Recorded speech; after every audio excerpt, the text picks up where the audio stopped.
अस्सलाम वालेकुम 7th class. आज हम पैराग्राफ पाकिस्तान पढ़ेंगे। हमारा प्यारा वतन पाकिस्तान 14 अगस्त 1947 को दुनिया के नक्शे पर उभरा। इसकी सोना उगलती ज़मीन में हर तरह की फसलें पैदा होती हैं। इसमें खुशज़ैक़ा फलों के बागात भी हैं। इसके सीने पर बहने वाले दरिया हमारे खेतों को सैराब करते हैं। इसमें फलकबोस पहाड़ी चोटियाँ भी हैं।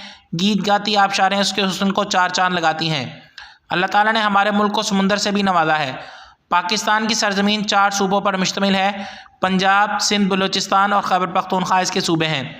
हर सूबा पाकिस्तान की तरक्की और खुशहाली में अपना किरदार अदा कर रहा है। बलूचिस्तान रकबे के लिहाज से पाकिस्तान का सबसे बड़ा सूबा है। इसका दारुल हुकूमत कोयटा है। बलूचिस्तान का ज़्यादातर रकबा बंजर पहाड़ों पर मुश्तमिल है। यहाँ सर्दियों में खूब सर्दी पड़ती है और मौसम गर्मा में दर्जा हरारत खूब बढ़ जाता है।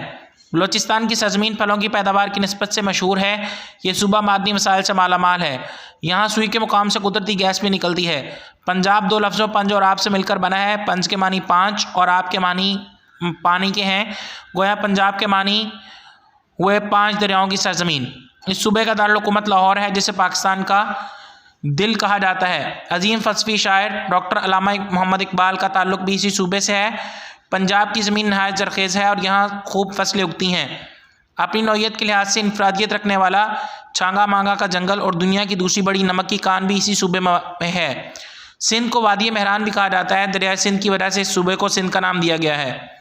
इस सूबे का दारुल हुकूमत कराची है, जो कि पाकिस्तान का सबसे बड़ा शहर है। बानी पाकिस्तान कायद-ए-आज़म मोहम्मद अली जिन्नाह का ताल्लुक भी इसी सूबे से है। पाकिस्तान की सबसे पहली बंदरगाह भी कराची में है। ठट्ठा का कदीम शहर भी इसी सूबे में वाक़ है। इस शहर की जामे मस्जिद, मंशर झील और बकली का कब्रिस्तान बहुत शोहरत रखता है। सूबा सिंध का ज़्यादातर रकबा बंजर और गैर आबाद है। जहाँ आबपाशी के लिए पानी मौजूद है, वहाँ खूब फसलें पैदा होती हैं। यहाँ आम, केले और खजूर के बागात हैं। खैबर पख्तूनख्वा का दारुल हुकूमत पेशावर है। इस सूबे में ज़्यादातर पश्तो बोली जाती है। दर्रा खैबर भी इसी सूबे में वाक़ है। ये सूबा अपने कुदरती इंजारों की फरावानी की वजह से मशहूर है। सवात और कागान की वादियों का फितरी हुस्न देखकर इंसान हैरान रह जाता है।